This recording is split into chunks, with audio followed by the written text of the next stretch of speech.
your burden of sin. There's power in the blood, power in the blood. Would you or evil a victory win? There's wonderful power in the blood. There is power, power, wonder-working power in the blood of the Lamb. There is power, power, wonder-working power in the precious blood of the Lamb. Eh bien, le titre général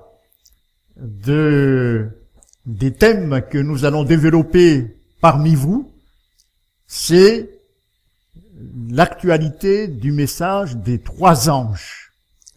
C'est un tout petit peu peut-être difficile pour certaines personnes de saisir le contenu d'un tel titre.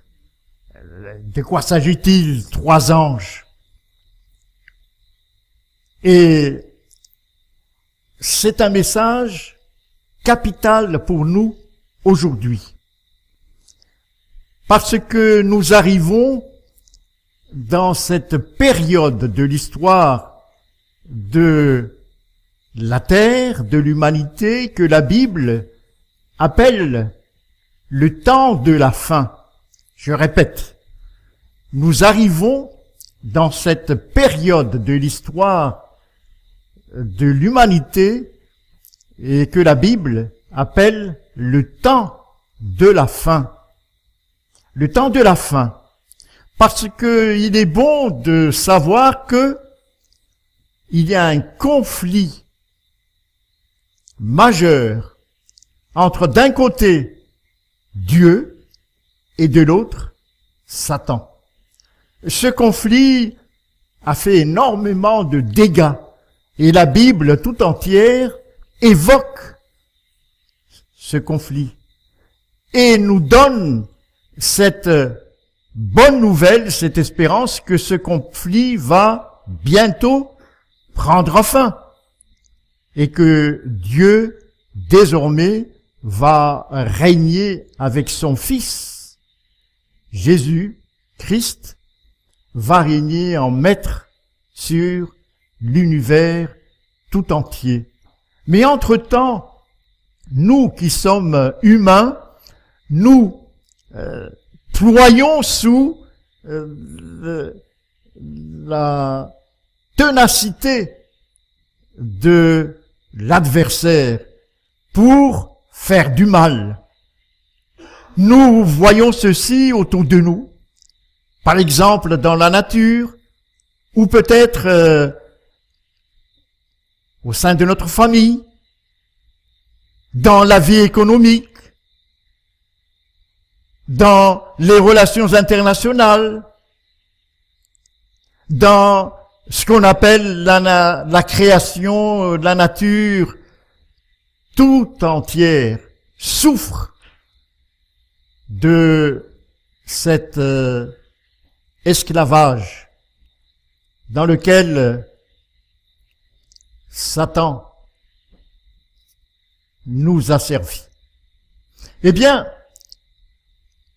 le temps de la fin, Dieu nous donne des signes pour nous faire comprendre que vous êtes arrivés au temps de la fin et qu'il faut, frères et sœurs, se réveiller. Voilà la raison pour laquelle nous sommes venus ici à la Martinique, pour que vous ayez ce réveil spirituel afin d'être prêts lorsque Jésus va revenir bientôt. Il y a des signes qui sont contenus dans la parole de Dieu pour que nous ne soyons pas désespérés, pour que nous persévérions jusqu'au bout. Il y a par exemple dans Matthieu chapitre 24, un chapitre clé que Jésus nous a révélé. Il y a là un certain nombre de signes qu'il nous a communiqué. Parmi ces signes qu'il nous a donnés, Matthieu chapitre 24, il dit il y aura des guerres et des bruits de guerre. Écoutez les nouvelles, lisez les journaux et vous allez constater que nous sommes au milieu d'informations sur des guerres et des bruits de guerre. Jésus immédiatement précise qu'il y aura des tremblements de terre. Là, de nouveau, écoutez les radios, lisez les journaux et regardez les images en live sur les télévisions et vous allez être convaincus que très souvent, il y a des tremblements de terre désastreux. Et si vous avez même la possibilité d'aller sur le site américain qu'on appelle USGS, qui recense tous les tremblements de terre chaque seconde sur la terre. Parce que la presse ne révèle que les tremblements de terre qui frappent les yeux, mais il y en a chaque seconde et qui sont recensés par le site de l'Amérique qu'on appelle USGS. J'ai eu l'occasion une fois de récolter toutes les informations sur une période de 3 mois sur ce site USGS et de le mettre sur un graphique à l'aide de ce qu'on appelle logiciel. Qu'est-ce que je constate? Sur une période de 3 mois, une croissance dite exponentielle, comme ceci. Autrement dit, cela veut dire que de plus en plus, aujourd'hui, il y a des tremblements de terre qui affectent notre planète. Tremblements de terre qui peut-être ne causent pas des dégâts majeurs comme on vous le montre à la télévision. Mais notre terre est secouée en permanence par des tremblements de terre. Et Jésus l'a dit, il y aura des tremblements de terre. Nous y sommes maintenant. Il y aura des famines. Il a dit aussi. Je viens, il y a juste quelques mois, du continent africain. J'étais au Cameroun et j'ai vu dans certaines parties de ce pays, on peut pas dire de la famine comme on le voit souvent avec des enfants décharnés en Éden, actuellement en Yémen, pardon, et l'Éden c'est leur capitale. Peut-être vous avez vu ces enfants décharnés, faméliques, au Sud-Soudan. Et ailleurs encore, je ne vais pas passer tout mon temps à vous rappeler tous ces pays frappés par la famine. Jésus l'a annoncé également.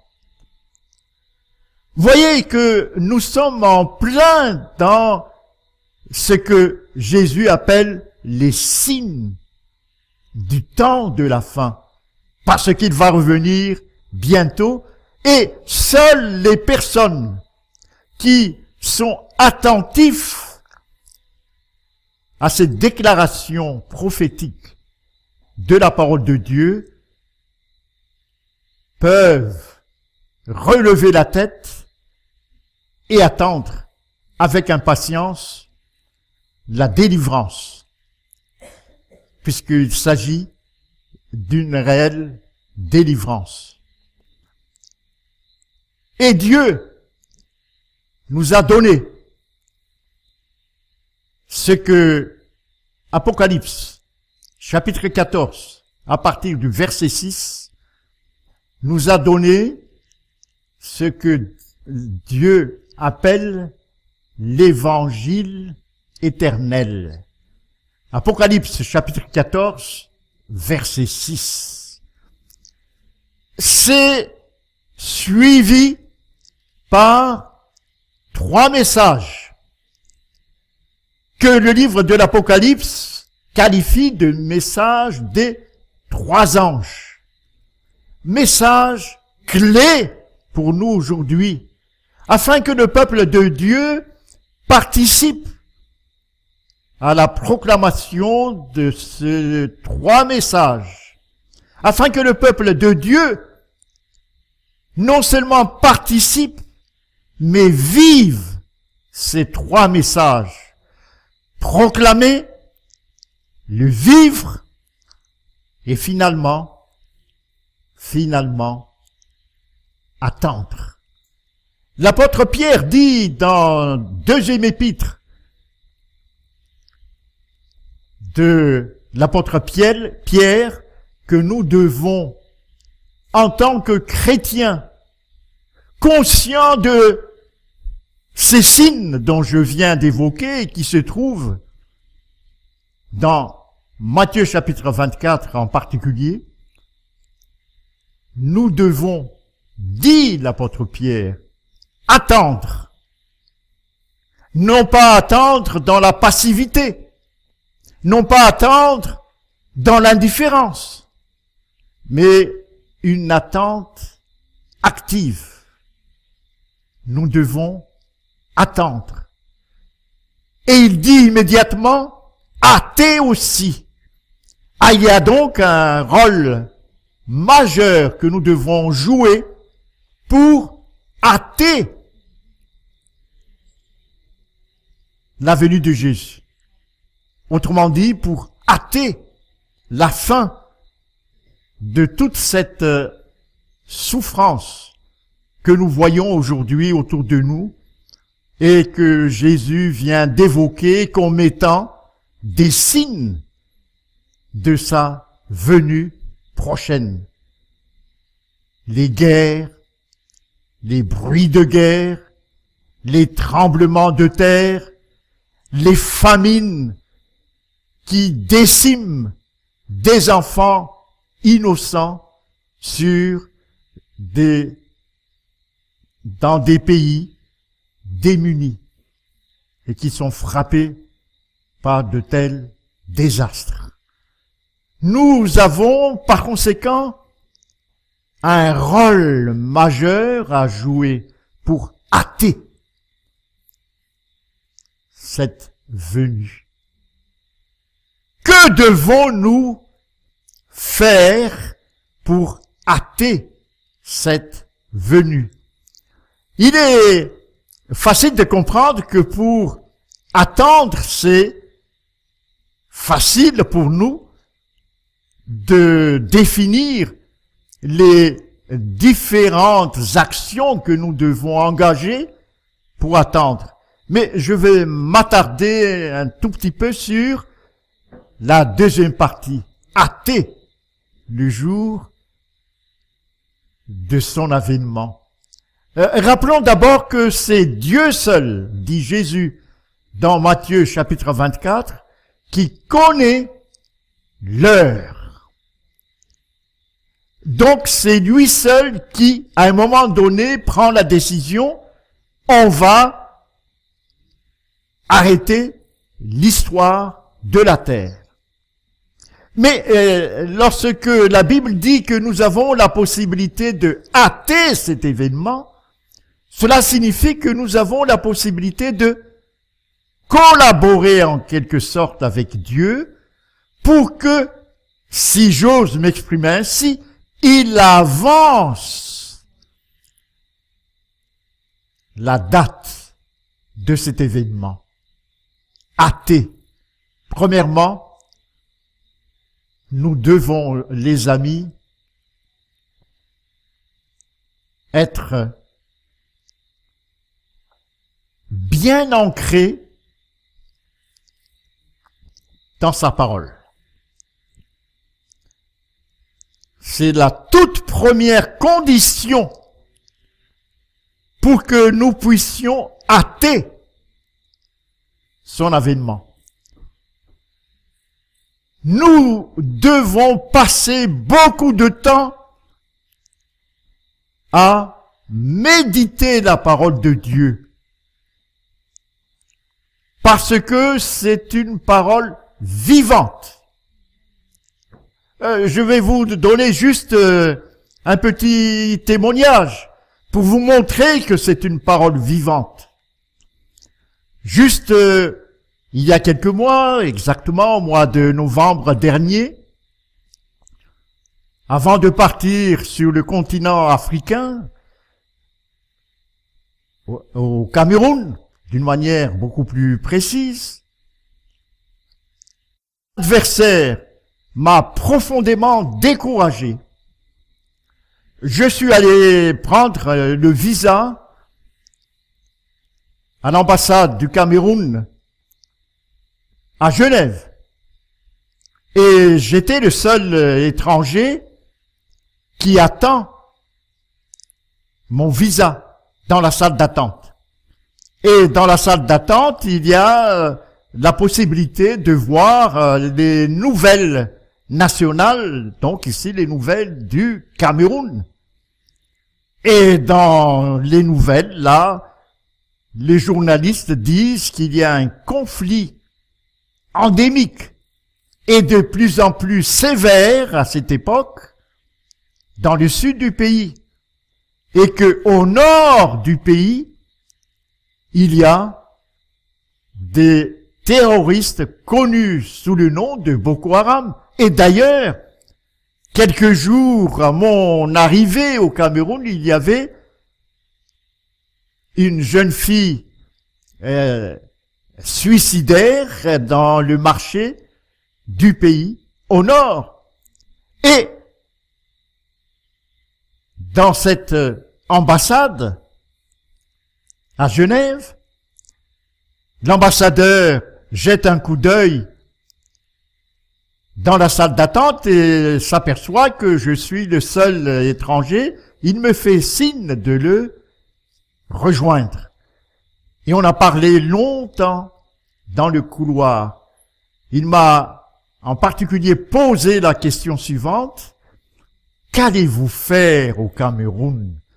Puisque, en tant qu'ambassadeur, il dit, je dois vous révéler que ce n'est pas le moment pour un étranger comme vous d'aller rejoindre le pays. C'est trop dangereux. Alors je lui ai dit que il est difficile pour moi de reculer ma décision de visiter le pays, car il y a un certain nombre de Camerounais qui attendent ma venue pour que je leur apporte une nouvelle spéciale. Et l'ambassadeur de me dire, mais quel est ce message qui vous tient à cœur et qui est attendu là-bas au Cameroun? J'ai hésité un peu puisque c'est un homme à la fois politique et certainement représentant de son gouvernement. Dois-je lui dire le contenu de ce que je devrais faire là-bas au Cameroun? Mais Dieu m'a dit de lui dire.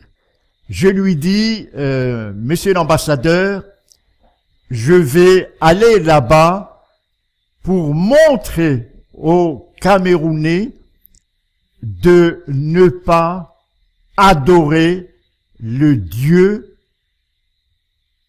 de l'Occident, ou si vous voulez, le Dieu du christianisme. Il dit, je suis catholique. Vous voulez parler de quel Dieu?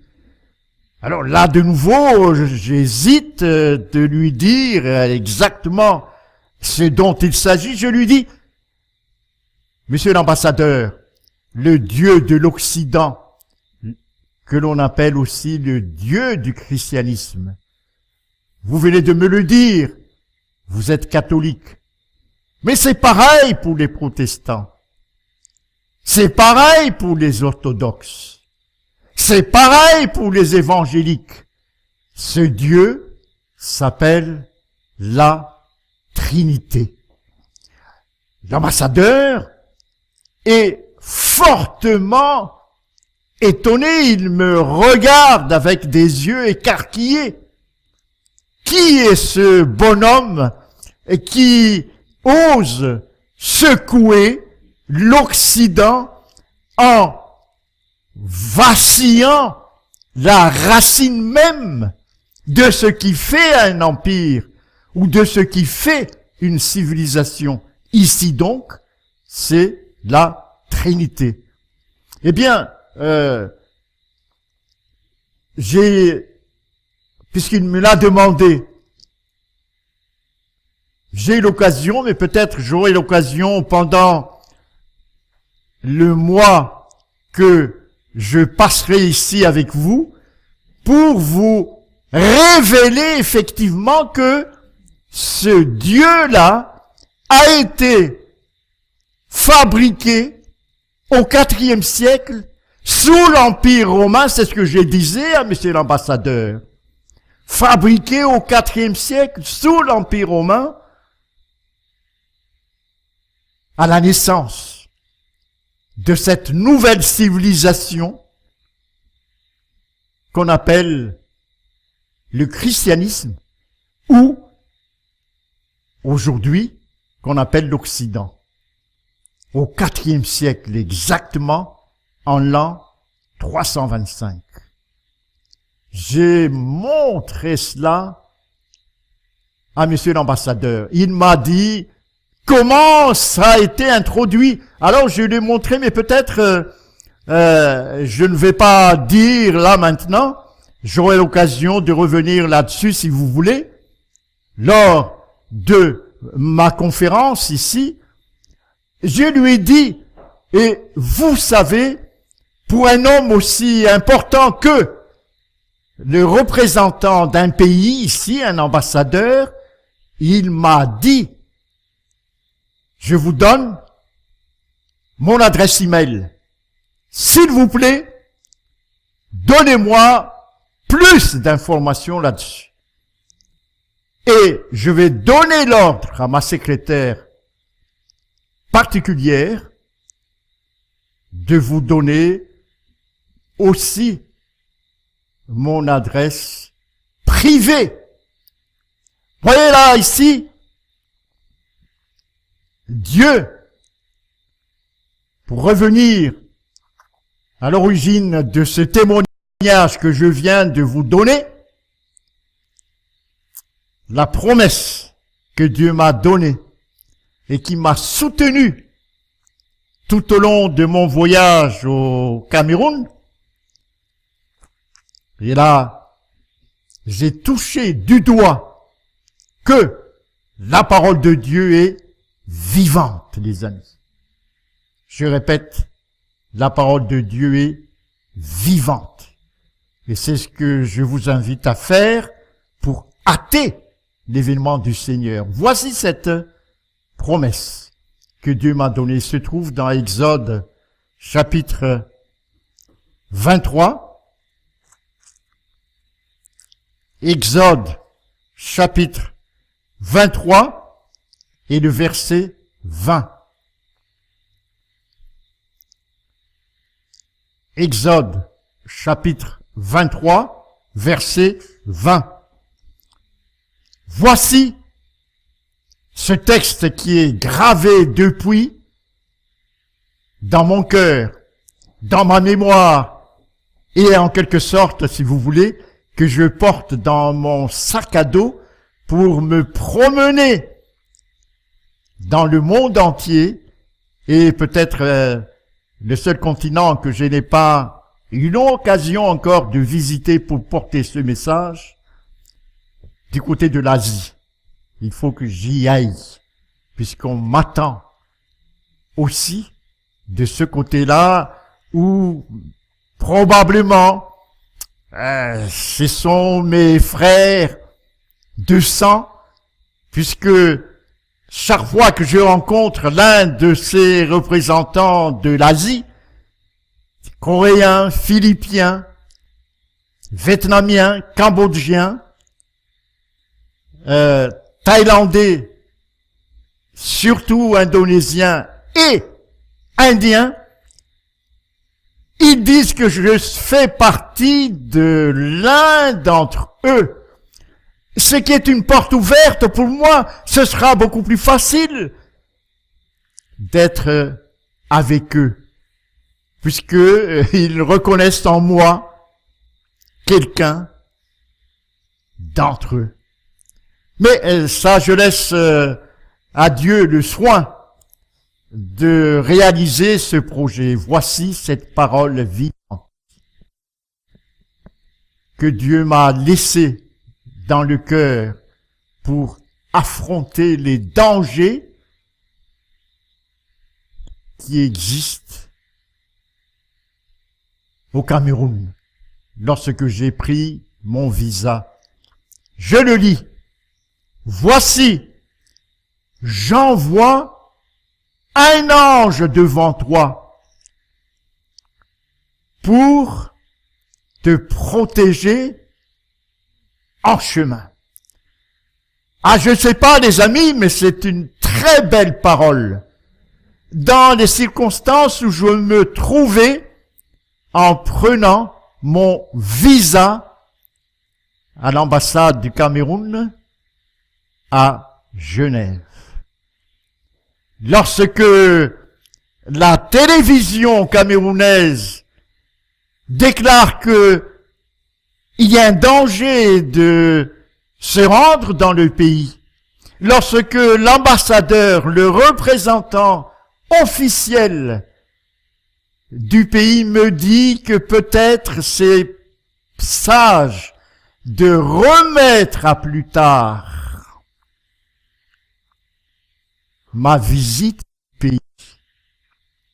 Non, il ne faut pas reculer. Il faut marcher par la foi. Dieu a donné cette parole. Ou cette parole est une parole morte, écrite il y a longtemps dans un livre qui n'est plus moderne, ou cette parole est encore d'actualité, une parole vivante. C'est l'une ou l'autre. Et il nous appartient tout simplement, chers amis, de rendre vivante une telle parole par ce qu'on appelle la foi. Il faut s'engager en s'appuyant sur une telle parole. Et croyez-moi, j'ai eu l'occasion donc dans les plusieurs semaines, plusieurs mois où je suis resté là-bas, de côtoyer effectivement de très nombreux dangers. Oui, il y avait des conflits armés dans le sud. Et chaque fois que je prenais ce qu'on appelle des taxibrousses, ballottés par les routes qui ne sont pas goudronnées, crevassés par la pluie qui continue à tomber en permanence pendant cette période de l'année, et des fois on est obligé de descendre de taxibrousse parce que la voiture n'avance plus, que tous les hommes, ah ça, le chauffeur dit, tous les hommes descendent pour pousser la voiture, on descend. Voyez, j'ai côtoyé là, ce sont des dangers physiques, mais il y avait des dangers aussi.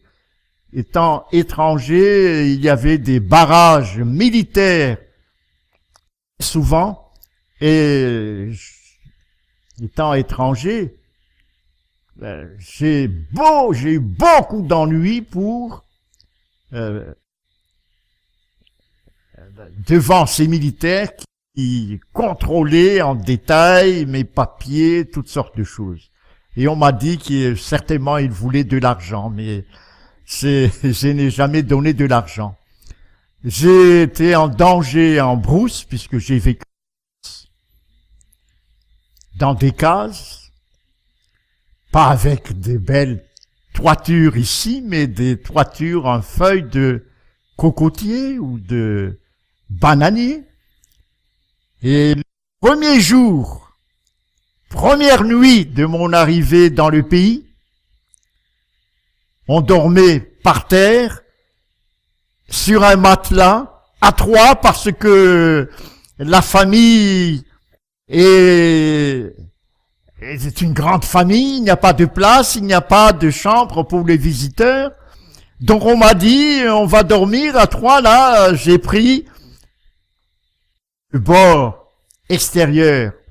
Et je me suis endormi, mais au milieu de la nuit, j'entends plop, plop, plop. Il dehors. Et je prends ma main droite, je touche, c'est mouillé. Immédiatement, je mets mon pied en dehors du matelas, c'est mouillé. À ce moment-là, ma décision était sans équivoque. Demain matin, je retourne à la maison. Ah, si c'est comme ça, ce n'est pas vivable, hein. Vous vous rendez compte, vous dormez sur un matelas avec deux autres personnes qui vous donnent des coups de pied, n'en parlons plus, etc. Ensuite, vous êtes sous la pluie, même en dormant, et vous ne mangez même pas le soir, et on mange une fois par jour. Voyez donc des conditions difficiles. Mais heureusement que Dieu, avant de partir, m'a donné cette parole vivante.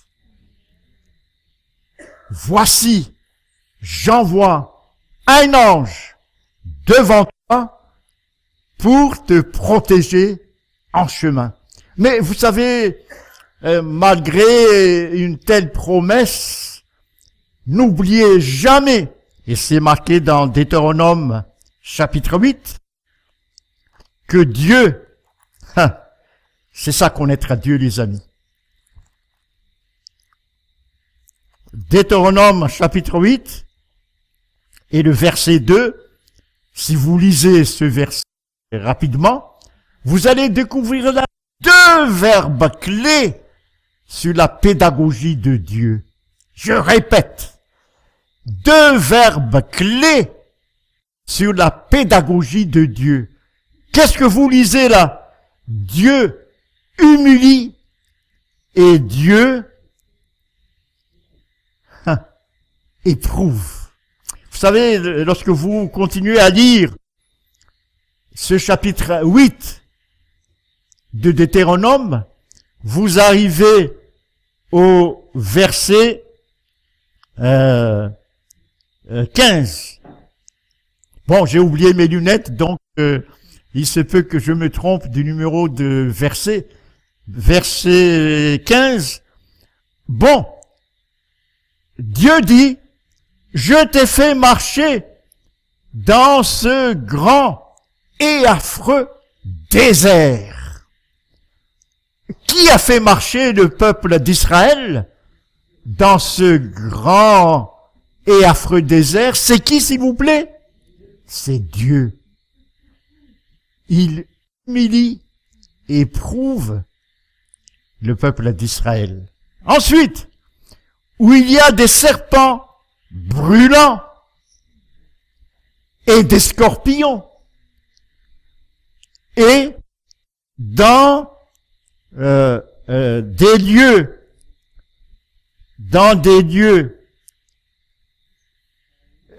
arides et sans eau. C'est ça la pédagogie de Dieu. Il faut que nous apprenions à connaître Dieu. Voyez, sa manière de fonctionner. Il humilie et il éprouve. C'est ce que j'ai vécu lorsque j'étais au Cameroun. La première nuit, j'étais profondément humilié ou éprouvé. Dieu veut tester ma réelle détermination à accomplir la mission pour laquelle il m'envoie là-bas. Est-ce que ta détermination est réelle? Quelles que soient les circonstances que tu vas vivre pendant plus d'un mois dans ce pays. C'est ça que Dieu voulait tester. Et je vous recommande vivement de relire à la maison Deutéronome chapitre 8, puisque vous voyez tout de suite la raison pour laquelle Dieu les humilie, c'est le verset 16, c'est marqué à la fin du verset 16. Quoi? Pour te faire du bien. Incroyable la pédagogie de Dieu. Ah, pour nous, on ne comprend pas cette manière. Pourquoi Dieu fait passer le peuple d'Israël dans un désert grand et aride, brûlant, sans eau, pour faire du bien? Ah, j'aime beaucoup cette pédagogie de Dieu, les amis. Et c'est ça, connaître Dieu. Jésus a dit dans Jean chapitre 17, verset 3, retenez ce verset clé dans cette prière de Jésus, la vie éternelle, ce qu'ils te connaissent. Toi, est-ce que Jésus a dit les trois seuls dieux? Est-ce que c'est ça qui est écrit là, s'il vous plaît, si vous lisez votre Bible? Est-ce que c'est écrit les trois seuls dieux, ou les quatre seuls dieux, ou les cinq seuls dieux? Le seul vrai Dieu. Voilà ce que Jésus a dit. Cela veut dire qu'il n'y a qu'un seul Dieu. Et la notion de Trinité ici tombe à l'eau, puisque j'aurai l'occasion de vous développer ça probablement dans les catéchismes, que ce soit de l'Église catholique, de l'Église protestante, de l'Église dite évangélique ou adventiste, il y a trois dieux. Façonnés, comme j'ai l'occasion de vous le dire, au IVe siècle, à l'orée de cette civilisation naissante qu'on appelle l'Occident ou le christianisme. Et lorsque je disais aux Camerounais, lorsque cette civilisation est venue vers vous, ils vous ont dit, jetez au feu vos dieux, prenez le nôtre, la Trinité, et vous avez accepté. Jusqu'à aujourd'hui, Camerounais. Lorsque j'ai parlé à des personnalités camerounaises, des intellectuels si vous voulez, ce que je viens de vous dire là, ils m'ont dit, on nous a trompés. C'est une tromperie. Effectivement. Et je termine par ce témoignage qui me touche profondément. Lorsque j'ai dit ça à un prêtre, je dis bien un prêtre. Il portait sa soutane en noir avec une croix. Lorsque je suis allé le voir et lui révéler ça, mon père, savez-vous que le Dieu que vous adorez est un faux? C'est une idole. Ah, il me regarde. Une idole? Ce n'est pas possible. Je sais, il a à peu près dans les 55 ans. Je suis dans mon ministère depuis l'âge de 30 ans. Comment voulez-vous, j'ai baptisé, j'ai marié, j'ai accompagné beaucoup de personnes dans leur souffrance. Et vous dites que c'est un faux Dieu. Et c'est là que j'ai ouvert quelques versets. J'ai dit, mon Père, comme vous êtes un Père, certainement vous avez la Bible de Jérusalem. C'est une Bible catholique. Prenez votre Bible. On va lire ensemble. Je lui ai donné quelques versets et le Père Apollinaire, c'est ça que j'aime beaucoup, lorsque les âmes sont sincères et qu'on leur met devant leurs yeux des vérités indéniables, ils se mettent à genoux. Ça me rappelle ces vocations des disciples au bord du lac de Galilée, vocation des disciples par Jésus. Jésus dit à ses disciples, suis-moi. Et si vous lisez Matthieu chapitre 4, le verset qui suit immédiatement dit aussitôt. Ils abandonnent leur petite entreprise ou pour la famille de Zébédée, leur vieux papa. Ils suivent Jésus. Les amis, c'est là le message que pendant tout ce mois, je vais porter ici, à la Martinique. Je veux que chaque Martiniquais, chacun d'entre vous, présent ce soir, puisse suivre l'exemple de ces disciples que Jésus appelait. 3. Suis-moi. Cela, certainement, va être accompagné, puisque c'est la pédagogie de Dieu, d'une humiliation ou d'une épreuve. Mais c'est là que vous devez exercer votre foi.